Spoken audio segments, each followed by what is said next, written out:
Band Eleições aqui na TVBV, recebendo hoje o nosso presidente do Tribunal Regional Eleitoral de Santa Catarina, o desembargador Jaime Ramos.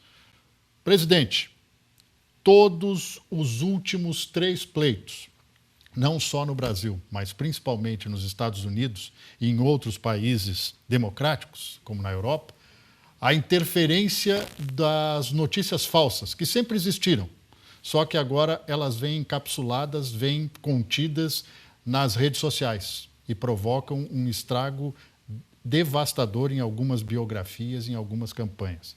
A Justiça Eleitoral tem punido com rigor, mas ainda conta com a ajuda de quem para resolver este problema que acaba sendo padrão em todos os processos eleitorais ultimamente, a interferência das notícias falsas no processo. É importante dizer a todos que a propaganda eleitoral ela é bastante ampla. Há muitos instrumentos de que o candidato pode lançar mão legitimamente. Ele não precisa lançar mão de instrumentos ilícitos, como é a fake news. A Justiça Eleitoral, a legislação eleitoral, permite a utilização da internet e das redes sociais para a propaganda eleitoral, mediante certas regras, inclusive quanto ao impulsionamento, que só pode ser feito por empresas contratadas e por aí afora. Mas a preocupação é grande em relação à fake news, que a ministra Rosa Weber, enquanto presidente do TSE, chamava de desinformação, porque ela dizia o que é fake jamais será news. É verdade. E eu concordo perfeitamente com ela, é desinformação, porque a pessoa que ouve ou que lê, que vê uma notícia falsa, acaba se desinformando. E isso é terrível para o processo eleitoral, até porque as redes sociais têm o alcance mundial e pode ser feitas essas notícias falsas em qualquer país e estará aqui no Brasil fazendo o grande estrago.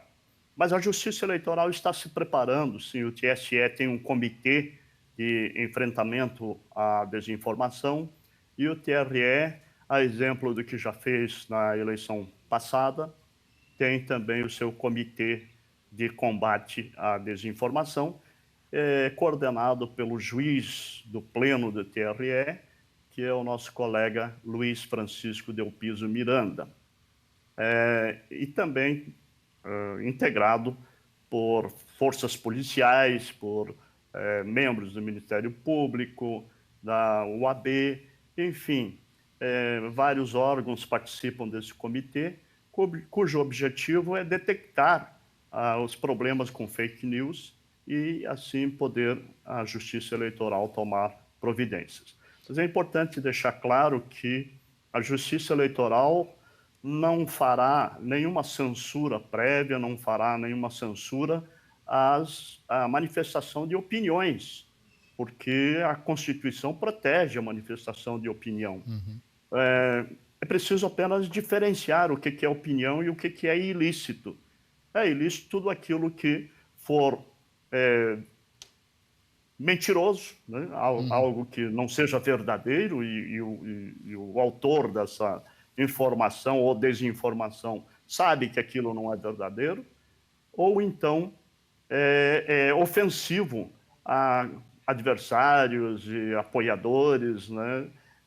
Enfim, que traga efetivamente uma desinformação. É quanto a essas manifestações ilícitas que a Justiça Eleitoral vai agir. E outro ponto que eu gostaria de destacar é que a Justiça Eleitoral ela deve ser provocada, né, pelo prejudicado para poder agir.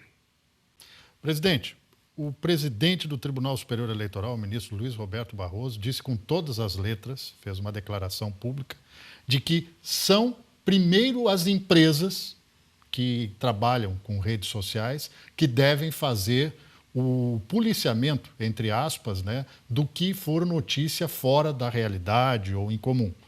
Como o eleitor e os próprios candidatos podem agir para ajudar a Justiça Eleitoral no combate às fake news?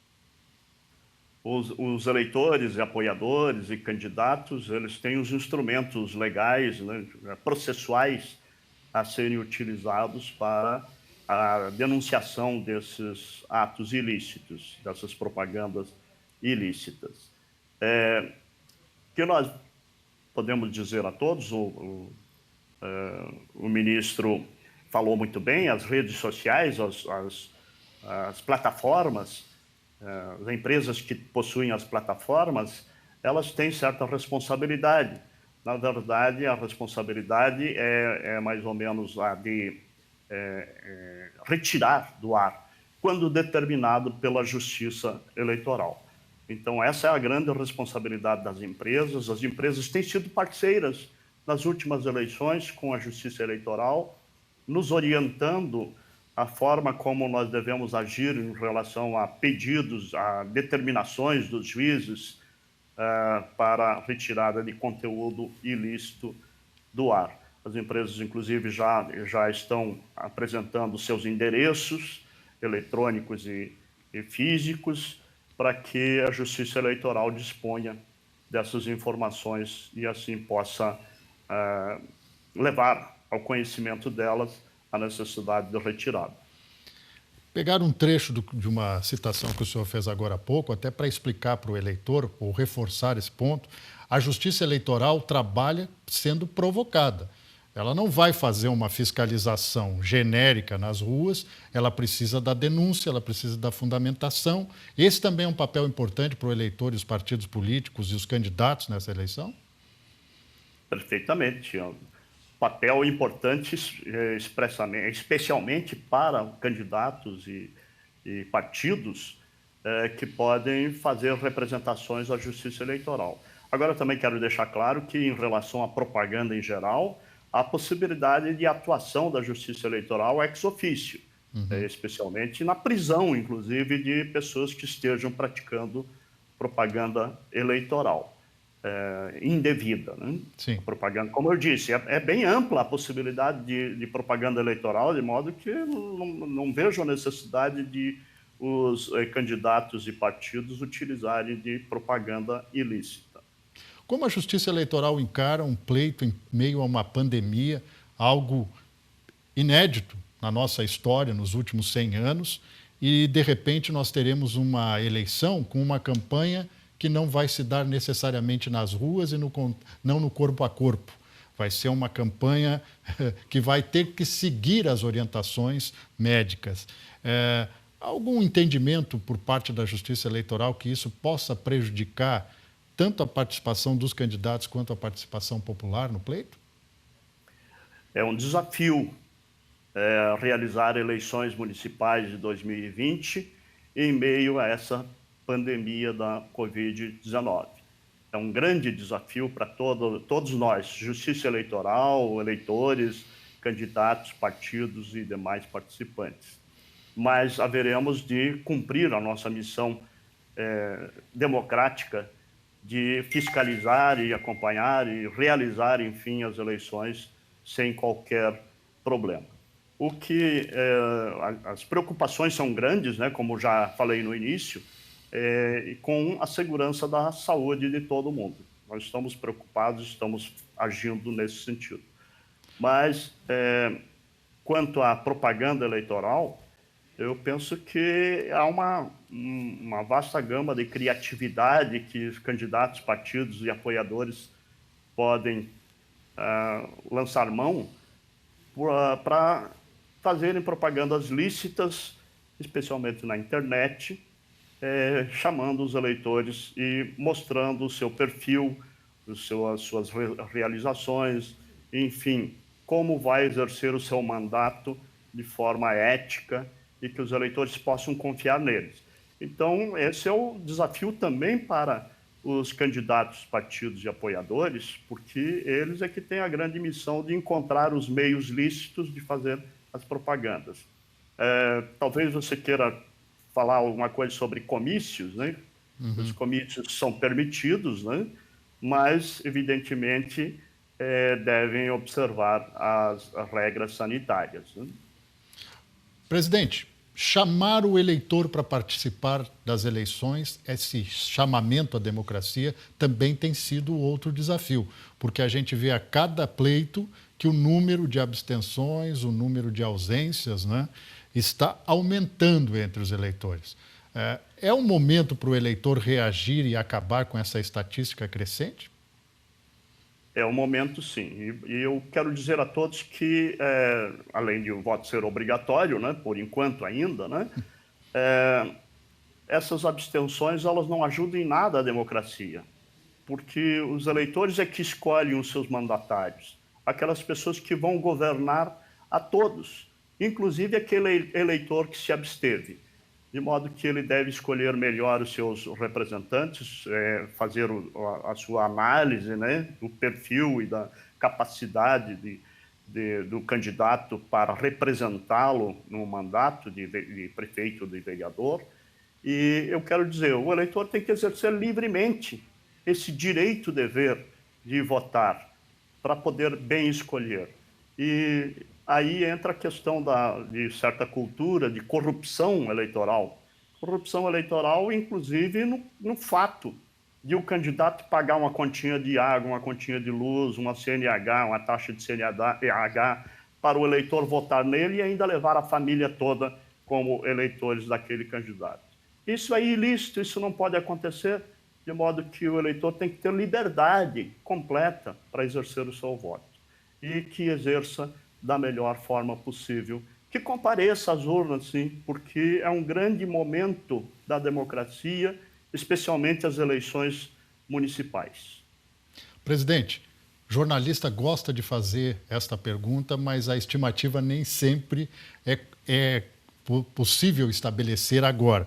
Tem ideia de até que horas, nos maiores colégios eleitorais de Santa Catarina, ou a média, de que até que horas teremos o resultado das eleições no dia 15 de novembro?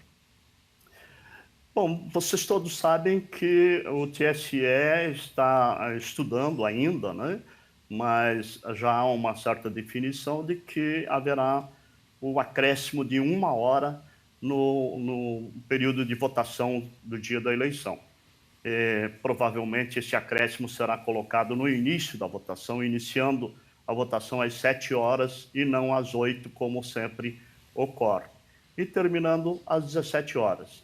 Esse é o pleito de todos os tribunais regionais eleitorais que sensibilizaram o ministro Roberto Barroso.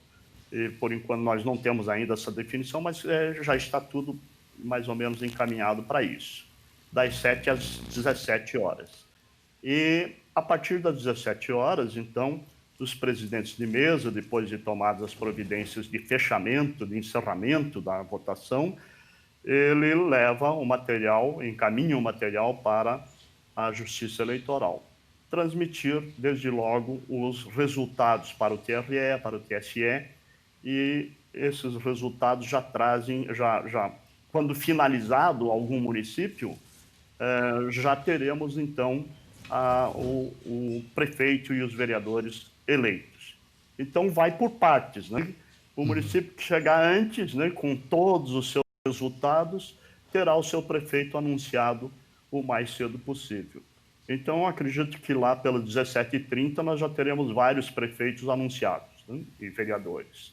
Mas, eu também, como você mesmo disse, nós não temos muita ideia ainda do encerramento, até porque a votação pode se estender para além das 17 horas. Como nós sabemos, quem estiver na fila às 17 horas recebe a senha e fica aguardando até terminar aquela fila.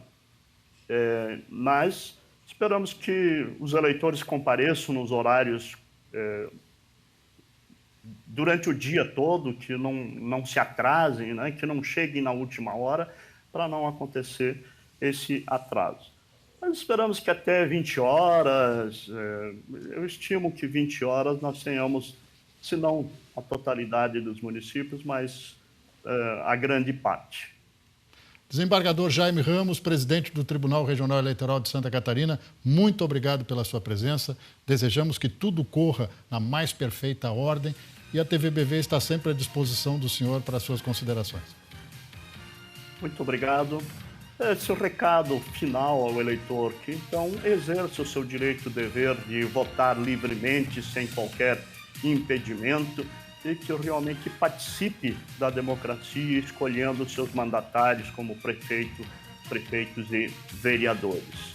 E também a Justiça Eleitoral está à disposição de todos. O site do TRE de Santa Catarina e do TSE é repleto de informações. Abram e vejam o que contém aí, especialmente saber como funciona a urna eletrônica. E agradecemos a participação e a colaboração de toda a imprensa, especialmente aqui da TVBV.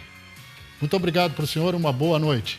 Esse foi o nosso primeiro Band Eleições, mas é só o começo de uma longa jornada de coberturas aqui na TVBV, afiliada da Band em Santa Catarina. Uma boa noite e até a semana que vem.